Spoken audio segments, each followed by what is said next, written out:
is the cleanest of clean finishes from the best on the planet. It's time for the biggest sports stories. Liverpool, the champions of Europe, are top of the world. The biggest interviews. That such a great spectacle is ruined by such thuggish behavior. And all the analysis right here. He's the one player that has the arrogance to think that he can play in any stadium in the world and any pitch in the world in front of any player in the world and take them on. Every weekday, it's my sport, it's your sport. It's ZiFM Sport. Let's join the team for the biggest show in the world of sport on ZiFM Stereo. My station, your station. It's a manic Monday on what was definitely a manic weekend of sport. Lots of action to go through, and the team is here to do exactly that. Barry Manandi, Chris Midzi, and Alois Munjira. Producer is Sean Teferinika, and my name is Mike Madoda. On the home front, what can you look forward to? We have cricket, and the Chevron stand-in captain Brendan Taylor says Zimbabwe needs to work on their mindset and their batting following Saturday's innings and 116-run defeat to Pakistan in the first test of a two-match series. We also have international sports news for you, and the flavour is rugby, and the Stormers raced to a 17-point lead inside the opening 12 minutes and looked set to cruise to victory, but were foiled by the Sharks, who narrowly won the opening Rainbow Cup South Africa fixtures at Cape Town Stadium. We'll also tell you who's playing in the final of Super Rugby AU in Australia, as well as Super Rugby Aotearoa out in New Zealand. We're going to have more international sports news for you when we take off in the United States, where Sam Burns secured a long-awaited maiden PGA Tour title after coming through a final round tussle with Keegan Bradley to win the Valspar Championship. In England, Derek Chisora ruled out retirement and called for an immediate rematch after his split decision points loss to Joseph Parker in Manchester. And we'll touch down in Portugal, where Lewis Hamilton fought back to pass both Valtteri Bottas and Max Verstappen for a brilliant victory in the Portuguese Grand Prix. Well, then we'll take our Manic Monday play of the day, and it's time for the Castle Lager World Football Report. An elated Antonio Conte claimed Inter's Champions League exit was a significant moment in their season as he celebrated winning the Serie A title, popularly known as the Scudetto. In England, Manchester United could face a points deduction after fans forced the postponement of their Premier League fixture with Liverpool. And in Spain, Marcos Llorente has dismissed the suggestion of luck being on Atletico Madrid's side in their La Liga title bid after their close-fought win over Elche. The Power Play on ZiFM Sport. Manic Monday. The Warriors, the Chevrons, the Cheetahs, the Mighty Warriors, and the Sables. From the pool to the track to the field, we are Team Zimbabwe. The Home Front. Local sports news and analysis. ZiFM Sport kicking off a Manic Monday with the sounds of Burna Boy. That was the track Kilometer. It is the show that loves to hear from you, and get in touch with us on WhatsApp 0731 168 045. That's 0731 168 045. We are also on Twitter, where you can follow and interact with at ZiFM Sport. Now let's get into our story, starting on the home front, where Zimbabwe's standing captain Brendan Taylor says that the Chevrons need to work on their mindset and their batting following Saturday's innings and 116-run defeat to Pakistan in the first test of a two-match series. Pakistan drew first blood following a disappointing outing by the Chevrons, who were bowled out twice in 3 days, as the visitors had put on 426 runs in between the Zimbabwe innings. The tail of the tape, the scorecard for the first test, Zimbabwe batting first, 176. A notable batting performance from Roy Kaia. He scored 48, but all the performances were on the bowling side, where Shaheen Afridi snared 4 for 43 and Hassan Ali 4 for 53 for the Sultans of Swing. And then Pakistan needed to bat just once. They made a mammoth 426. Fawad Alam 140. Imran Butt 91, Abid Ali 60, and Donald Tiripano carrying the Zimbabwean bowling efforts with 3 for 89. And then in reply, Zimbabwe bowled out for 134. Tarisai Musakanda, the only man to put up something of a resistance with 43, and then Hassan Ali picking up a 5 for 36. Pakistan winning by an innings and 116 runs. Let's get the post-match thoughts of stand-in skipper Brendan Taylor. There's no secret that if you build pressure that wickets will come. I just had to monitor the workload of the bowlers, to have 30 odd overs left in a session.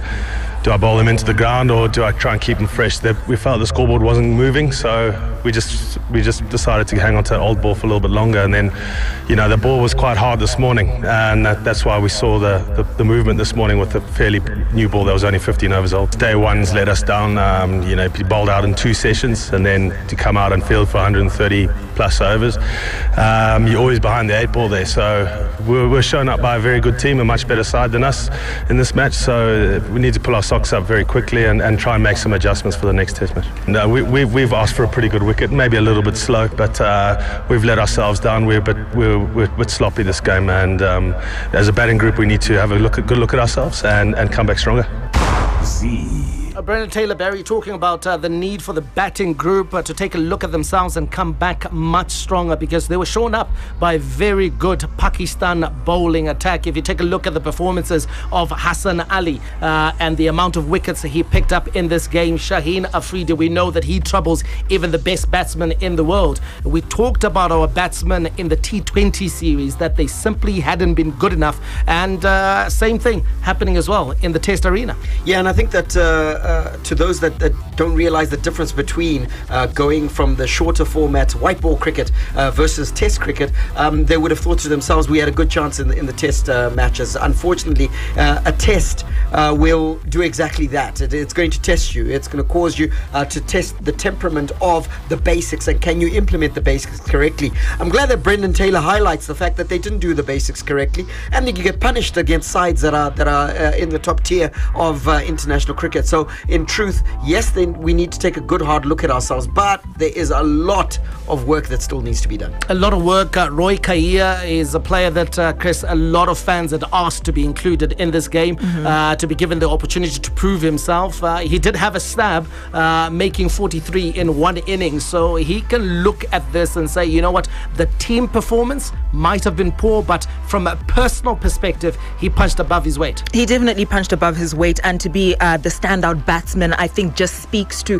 what the fans were crying out for, to say this is someone who needs to be given a run out, and this is someone who was given the run out and definitely took the opportunity. I think it's definitely unfortunate though that Roy Kaia, not necessarily as experienced as the rest of the batsmen, and he's the one who was carrying the team in this scenario. When you take a look at Brendan Taylor himself, Barry, speaking very ably as the captain, he's very clear in his thinking and what he would like to see happen with the chevrons, but he himself has got to take a look at himself because he was part of that shambolic batting performance. His temperament and his shot selection not ideally suited to the fact that we were facing a 250 run deficit after the first innings. Absolutely, and listen, I don't think he demonstrated the patience that we would have expected from a senior batter of his ilk, and I think that albeit that he's honest in his assessment, I think he needs to look in the mirror sooner than the batting group needs to look in the mirror, because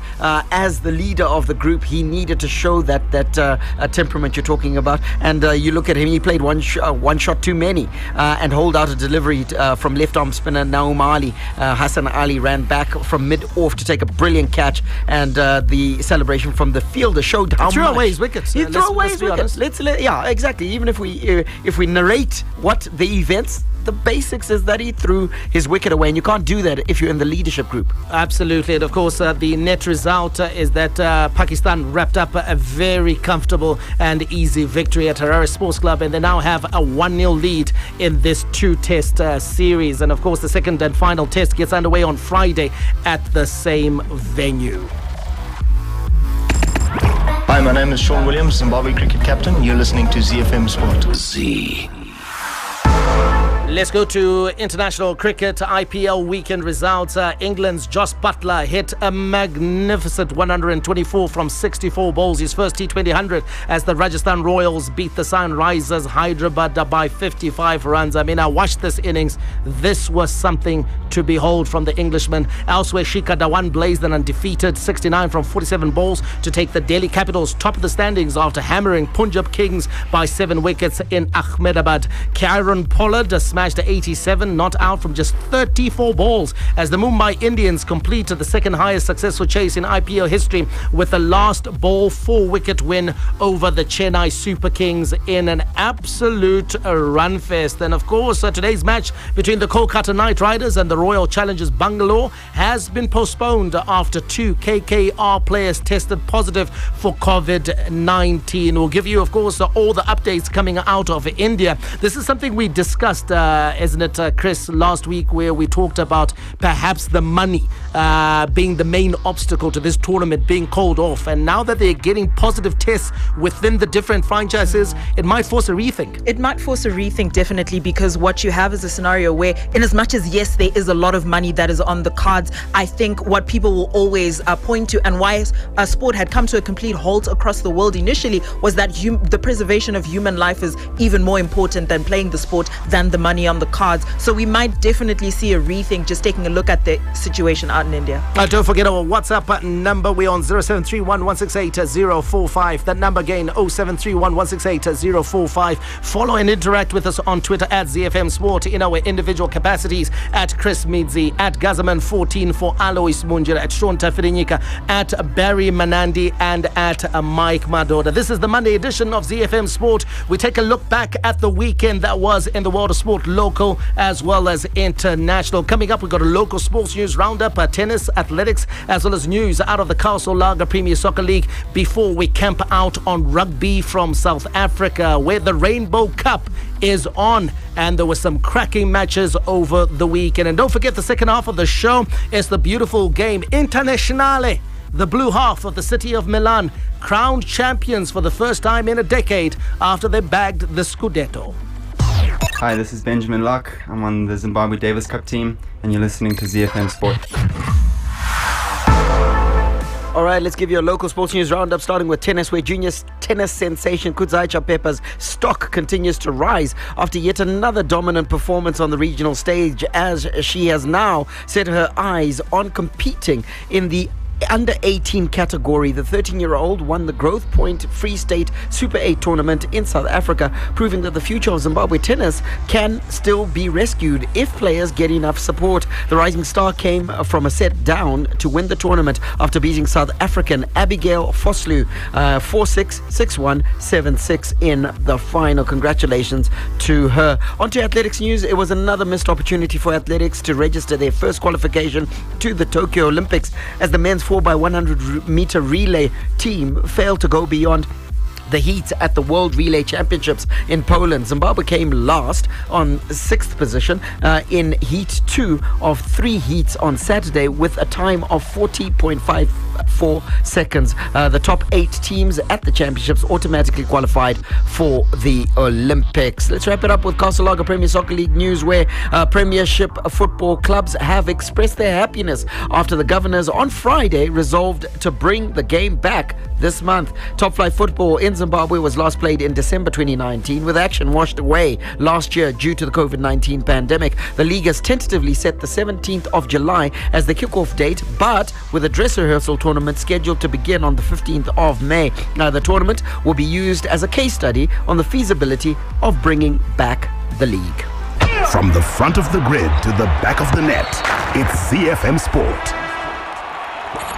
International Sports News Roundup, where the world comes out to play. Well, well, as Mike said at the top of the show, and as previously advertised, the Rainbow Cup in Muzansi started this past weekend, and a quick-fire hat-trick of tries from Lok Reynal Hugo set up a thrilling 33-30 come-from-behind win for the Sharks over the Stormers in an action-packed and memorable opening game to Rainbow Cup South Africa at Cape Town Stadium on Saturday. It was a match that had everything. Good control from the Stormers in the first half, 2 red cards that helped change the course of the game, and a thrilling rally from the Durbanites as they overturned a big deficit with 26 unanswered points. Let's hear from Sharks coach Sean Everett.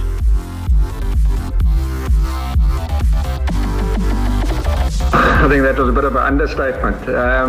We're obviously not happy with our performance now, but we'll take the result, and I think it's a sign of a good team when you don't play well and you still get the result. I did talk about our team that's conditioned. I thought the guys did really well at the end, especially to prevent the Stormers from scoring from their driving mauls. We've got a lot to work on, and we'll take the result, which we're very happy with. But as I've said before, we're a performance-driven team, and that performance today was not what we would have hoped to have delivered. Sean Everett there talking about the end where he says prevented the Stormers scoring the points, but in truth you got to say to yourself that the Stormers actually butchered an opportunity to win that game. Yeah, absolutely.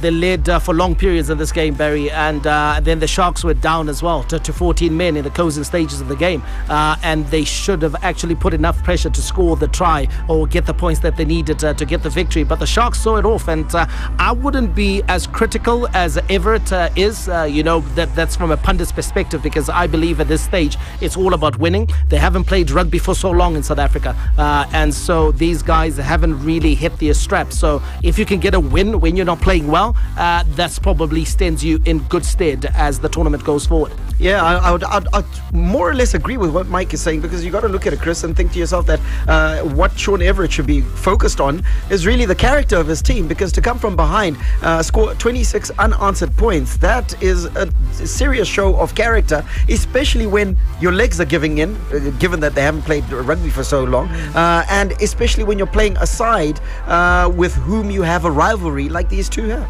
I think the perspective he's coming from is possibly the fact that, like Mike said, for long periods of the game they were behind, so I think that's what's probably prompting how hard he is being on his players. But I think if you take a look at their overall performance, like you said, just having the kind of character for that come from behind win, I think stands the Sharks in good stead. I think he would like to see a better game of rugby from them, but I think going forward they're going to be able to build that up. All right, and your assessment on this tournament as a whole, Mikey. I don't know if you managed to pop into any of these games. What's your thoughts? Just these 4 teams that are participating in the Rainbow Cup. A decent quality. I thought some of the attacking play was good, and especially in that Stormers Sharks game.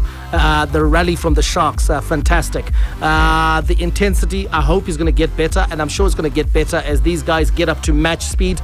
Remember, everything is building up, Barry, for the Lions series in our winter. Yeah. So we're just a couple of months away from the British and Irish Lions landing in South Africa for their tour, and some of these players have got an opportunity to face the Lions at 2 levels. Those that will be honoured to put on the green and gold of the Springboks to face up versus the Lions in the test matches, and then those as well who, even when overlooked, can play for the provincial side, for the franchises in the midweek games to test themselves against the best that Europe has got to offer. So it's a wonderful opportunity. So in terms of incentive, South African rugby has the incentive. This is an opportunity that comes around once every 12 years. Right. So some players never get to play the Lions because they don't tour perhaps when you are at the peak of your powers, and so this is a wonderful incentive for them to play well, and so they'll not be short of motivation. So I expect the intensity and the quality to get better as players get more and more desperate to get the recognition and selection to front up versus the Lions. The one good thing is that they are playing consistent rugby out in South Africa and ensuring that they stay sharp, especially with that Lions tour in mind. Other Rainbow Cup SA Cup results, the Bulls overcame a spirited resistance from the Lions as well as their own waywardness to win their Rainbow Cup SA opener 22-9 at Loftus. By all accounts, the result would have been sewn up far earlier had the hosts not had 3 tries disallowed following TMO intervention. Now, we talked about Super Rugby Aotearoa. Well, your results look like this. Blues were given a scare by an understrength Chiefs side, but rallied to finish their Aotearoa campaign with a 39-19 bonus point victory at Eden Park. The Hurricanes finished a disappointing season on a high with a 41-22 win over the Highlanders in the New Zealand capital, meaning that the standings end like this. The Crusaders on top with 28 points from their 8 games. Chiefs in second on 20 points, meaning that those two teams will be in the Super Rugby Aotearoa final on Saturday. Did you have to? Now, you know that coughing into the microphone is a radio sin, but we're going to allow it from Michael because he is just throwing shade on our producer, Sean, because the Blues came in third. And Sean was supporting the Blues and thought the Blues would go all the way. And Chris. And Chris. And the Blues, unfortunately, don't even make the final. In fourth are the Highlanders on 14 points. The Hurricanes are at the anchor of the league with 12 points. That final, Crusaders versus the Chiefs, you got to say to yourself, who's the form team there? If you look at the last sort of 3 fixtures. 3 fixtures, I'll say the Chiefs. Yeah. Form team, but they were thumped in this past game by the Blues. So the Crusaders, if they play anywhere near the level that they played when they played the Auckland Blues last week, they'll definitely see this one through. And so it just comes down to who's going to play the best rugby over 80 minutes. But the one thing that we are guaranteed is that it's going to be exciting rugby. Entertainment. It's going to be running rugby. Both sides have got a very structured running approach and can mix it up when they wish to. They've also got very good kickers. Damian McKenzie for the Chiefs. He's clutch off the team. And then you also have Richie Moanga as well for the Canterbury Crusaders. So it's all set up to be a very, very good final. But unexpectedly, the Chiefs making the final. I think a lot of people were expecting the Crusaders certainly to be in the final, to be joined by the Blues and then the Hurricanes. But the Hurricanes have been absolutely abject to the point where they finished last in this year's competition. Absolutely, and to be abject in New Zealand, it takes some doing because there's some good sides, good players out in New Zealand. That final, Crusaders versus the Chiefs, just as a reminder, it's on Saturday. Super Rugby AU in Australia, your weekend results. The Australian Capital Territories Brumbies, the ACT Brumbies, will defend their Australian domestic title against the Reds in Brisbane next week after beating the short-handed Western Force 21-9 in a semi-final playoff in Canberra on a Saturday. Hi, my name's Ryan Cairns, Sunshine Tour professional golfer, and you're listening to ZiFM Sport. Around the world in 60 seconds. International sports news. We take it from the United States, where Sam Burns secured a long-awaited maiden PGA Tour title after coming through a final round tussle with Keegan Bradley to win the Valspar Championship. Burns, who had failed to convert his previous 2 54-hole leads on the PGA Tour this season, mixed 6 birdies with 3 bogeys on his way to a final round 68 at Innisbrook's Resorts Copperhead course. We'll head over to England, where Derek Chisora ruled out retirement and called for an immediate rematch after his split decision points loss to Joseph Parker in Manchester. The British heavyweight endured another heartbreaking defeat despite flooring Parker in the first round. 2 judges scored 115-113 and 116-111 to the New Zealander, while Chisora received a solitary score of 115-113. And we'll touch down in Portugal, where Lewis Hamilton fought back to pass both Valtteri Bottas and Max Verstappen for a brilliant victory in the Portuguese Grand Prix. The 7-time champion fell to third as Verstappen's Red Bull overtook him at the restart after an early safety car, but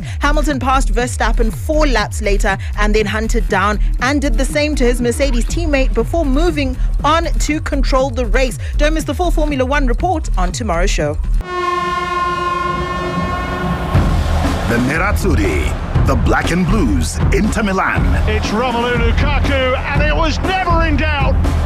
He's a beast at the best of times, but this season he has become a monster. The Giallorossi, the Yellow and Reds, AS Roma. Belotti has a go! Tremendous hits! That's what he's capable of. La Viola, the Purple Ones, Fiorentina. Franck Ribéry seals a glorious win for Fiorentina with a sumptuous goal at San Siro. The Bianconeri, the Black and Whites, Juventus. Ronaldo seals yet another 3 points for Juventus. Tough yet colourful. The best of Italian football on Z. right, there's no better place to start than in Italy, when elated Antonio Conte claimed Internazionale's Champions League exit was a significant moment of the season as they celebrated winning the Scudetto. That's the Serie A title. Atalanta's 1-1 draw with Sassuolo meant the Nerazzurri were crowned champions of Italy for the first time since Jose Mourinho's treble-winning side in season 2009-2010. Conte's side had put one hand on the trophy with a 2-0 win against Crotone on Saturday. Let's hear from Conte, who hailed his team's stellar season. Per me è un traguardo straordinario quello che stanno facendo I ragazzi. What these players is doing is extraordinary. Looking at everything that they've done these past 2 years, all I can do is pay them the biggest compliment.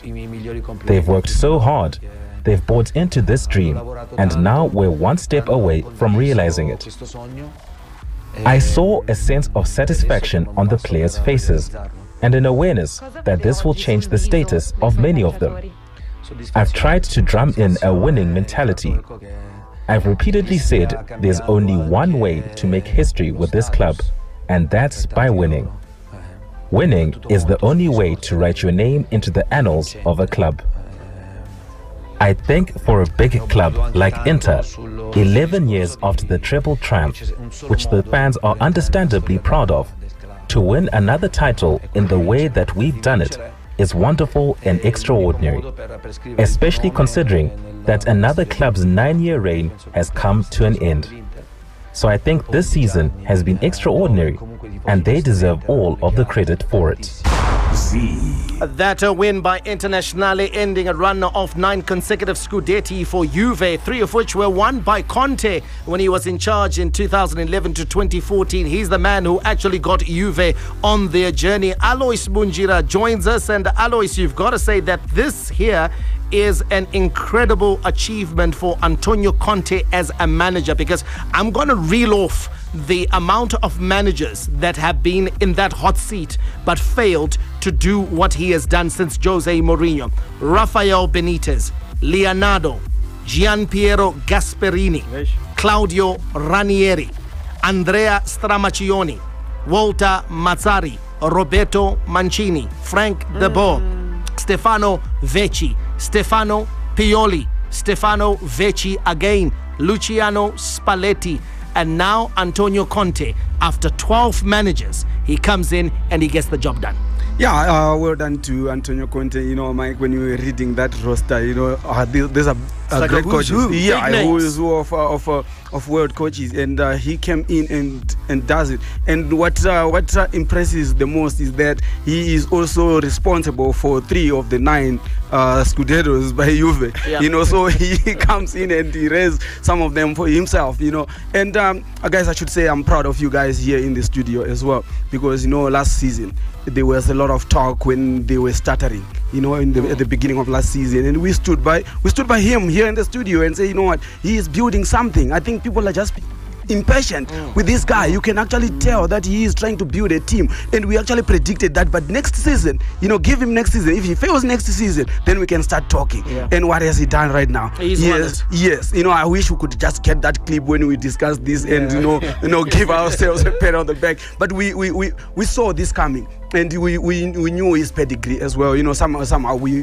believed in this guy, and his recruitment as well actually made us feel so confident that, you know what, he knew what he was doing. He was putting these pieces in together. And second season, he has done it. And you know what, I'm the happiest. You know why? Because I don't like it's a different winner on the podium. Barry, I want to come to you because Alois has mentioned the recruitment, and you take a look at some of the players that he brought in at Internazionale, notably Romelu Lukaku. And you've got to say that his goals this season have carried the team to glory. Yes, I would agree with that assertion, but I want to add to the fact that I think we can't discount the chemistry that then sparked between him and Lautaro Martinez, because I think that chemistry then assisted. He's by no means the sort of striker who needs a partner next to him. But I think the fact that they gelled so much made him an even better player. So absolutely, Romelu Lukaku was a fantastic signing. He's been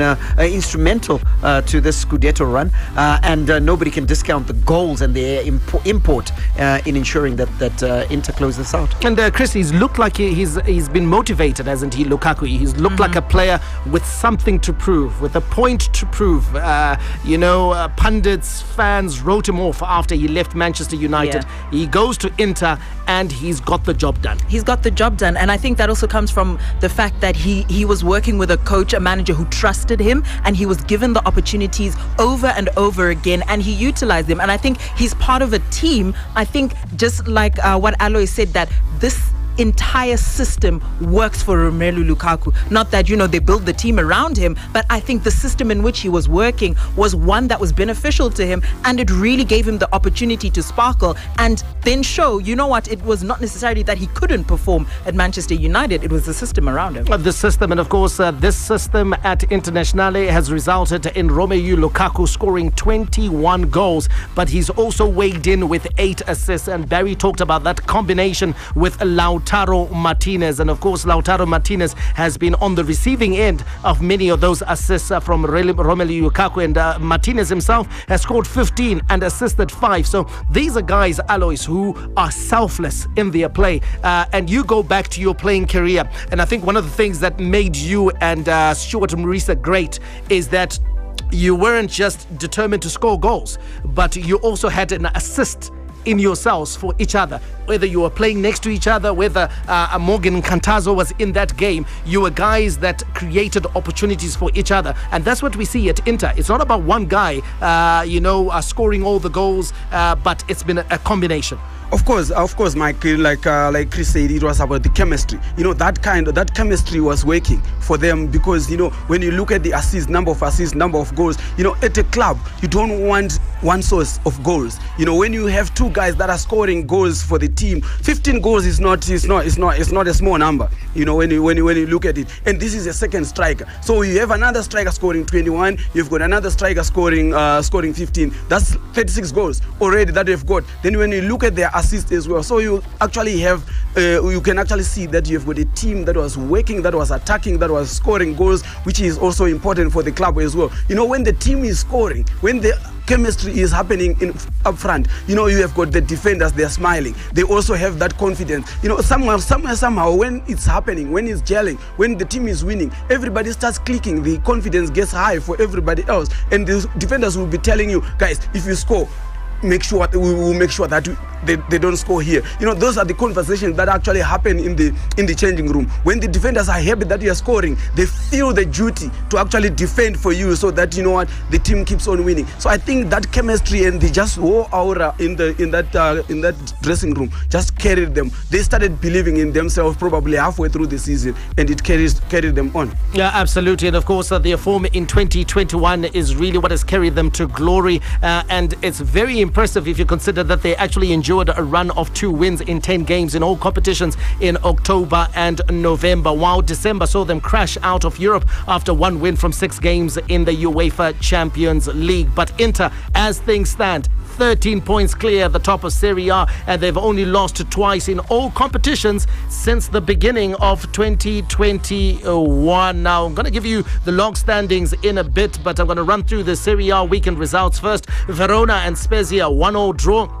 AC Milan getting the job done versus Benevento 2-0. Lazio won a 7-goal thriller versus Genoa 4-3. It ended in favour of the capital team. Bologna and Fiorentina 3-3 draw. Napoli held to a disappointing draw at home by Cagliari. Sassuolo and Atalanta 1-1 draw. Atalanta needed to win to take Inter to another match day, and then Sampdoria beating Roma 2-0. Elsewhere, Cristiano Ronaldo scored twice late to rescue a 2-1 win for Juve at Udinese, hours after the Turin Giants lost their Serie A crown to Inter Milan. That victory for Juve, the old lady, leaving them placed in 3rd place, but nowhere assured of Champions League football, Chris, because if you take a look at the situation, they are on 69 points. AC Milan in 4th have 69 points.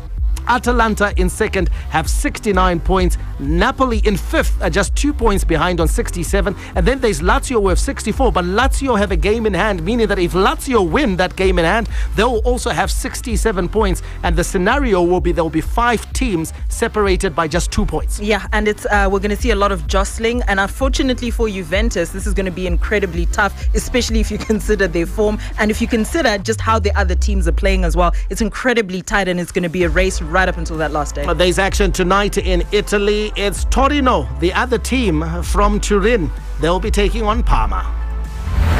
All the rivalry. Here is Harry Kane for Tottenham. Oh, what a goal! A classic derby goal from Harry Kane. Catch him if you can. All the stars. Oh, back here's Liverpool 2 in front. Talk about impudence. Talk about improvisation. Talk about Sadio Mane. And all the game-changing moments. And Raheem Sterling rattles it home. And once more, City are in front in a trice. All the updates from the Premier League on ZiFM Sport.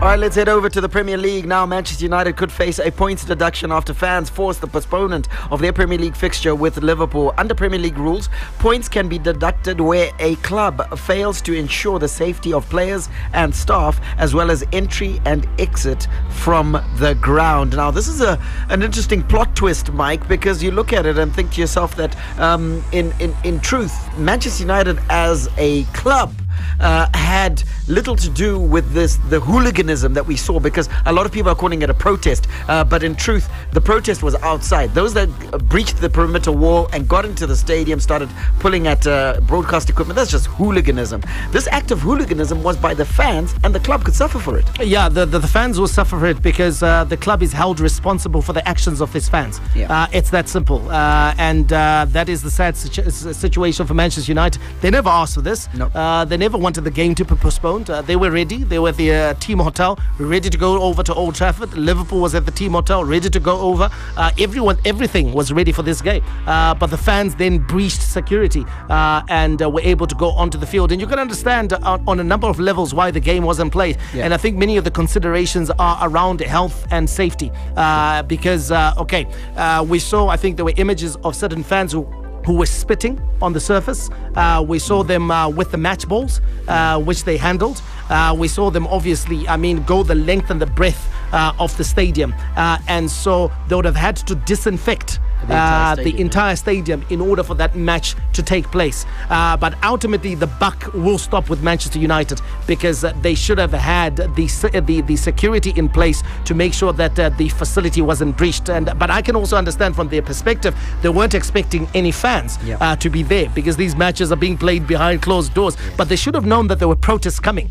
And if they had been keeping their ear to the ground, they should have known that something was brewing. Or when the fans began to gather, they should have put the security in place to ensure that nothing was going to happen. Unfortunately, they didn't. And now this is a consideration that's going to be taken on the basis that, unlike here in Zimbabwe, where we don't have broadcast partners, the rescheduling of this game presents a problem in England. When do you reschedule it? Where's the time? Will Liverpool want to play it? That's another question that will be asked, because Liverpool showed up. They were ready to play, and they'll say that, you know what, this inconveniences us. We were ready to go, but it's because of Manchester United. So there's a big call that needs to be made, but I think they may get away with a slap on the wrist if Liverpool agrees to play ball, which I think Liverpool will do ultimately. Yeah, I think so. And look, just looking at the protest itself and the hooliganism that ensued, Alois. Manchester United is sitting second on the table. Manchester United is still in Europe, possibly going to a Europa League final. I say possibly tongue in cheek, because definitely they are already in the final. And there's the call is for the Glazers out. Are the fans being practical here? Are they thinking?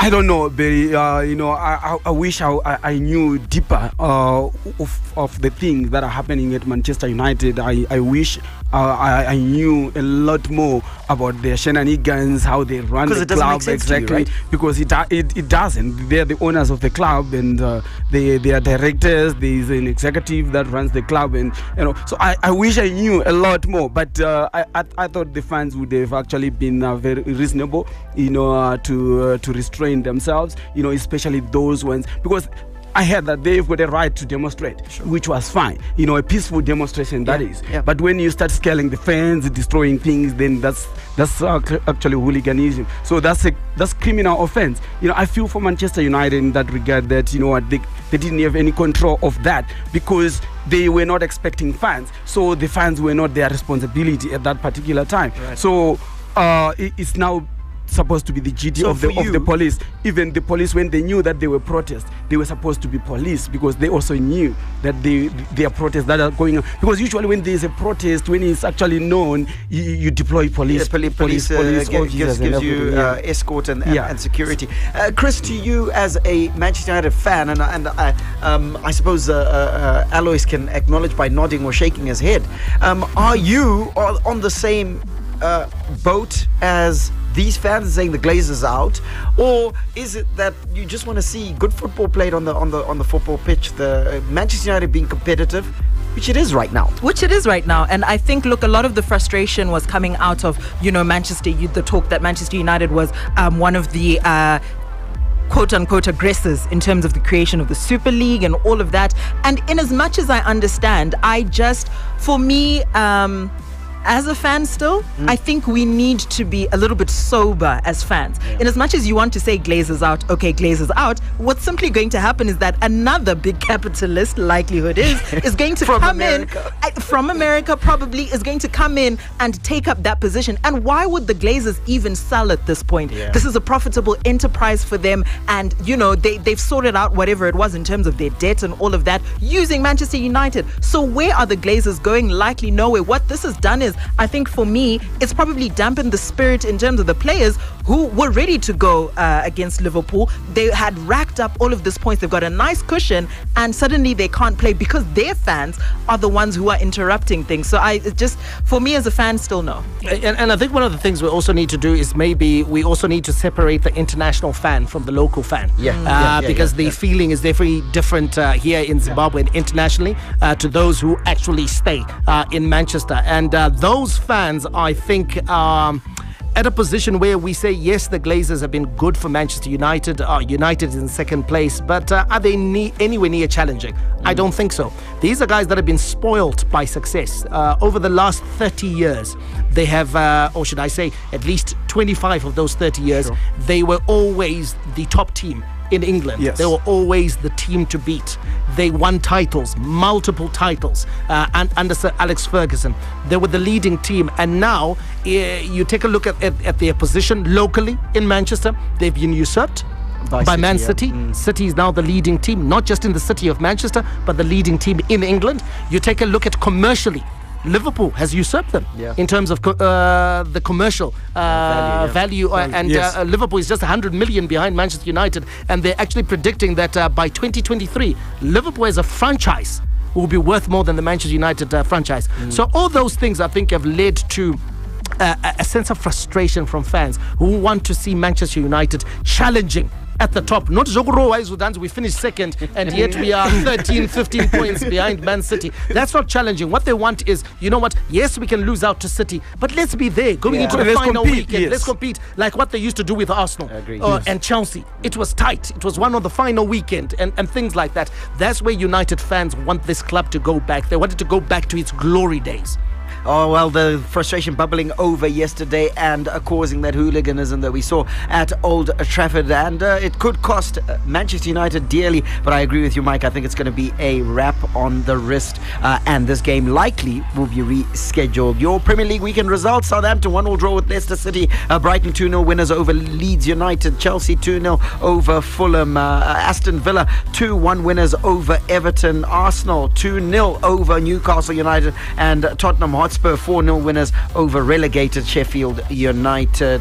Quick-fire goals from Sergio Aguero and Ferran Torres have put Manchester City on the brink of the title after beating Crystal Palace 2-0 at Selhurst Park. And Man City could have been declared champions had Liverpool won yesterday, but we don't know yet. Tonight's matches: West Bromwich Albion versus Wolves, Burnley versus West Ham United. As you can see, no space for that game to be played tonight. Unfortunately, time has run out, but we're going to make sure that on tomorrow's show we're going to have a full wrap out of Spain, where things are getting very interesting between the Madrid teams, Real and Atletico, who are leading the way. Barcelona as well. They are doing what they need to do to remain in the hunt ahead of a very big weekend in Spanish football, where Barcelona is taking on Atletico Madrid, and then Sevilla will be taking on Real Madrid, and those two games will decide where the La Liga title will go to. We'll also give you updates, of course, out of Germany as well as French football on tomorrow's show. And we'll have some women's football as well, because the Champions League final has been decided, and for a very long time Olympique Lyon will not be featuring, or should I say for the first time in a long time, Olympique Lyon will not be featuring in this final, as it has a German and Spanish flavor. Well, Sevilla are in action tonight against Athletic Club. They'll be hoping for a victory there to keep it all nice and tight and snug at the top of the La Liga table. We'll catch you tomorrow. May God richly bless you. That's my story, and I'm sticking to it. Manande, out.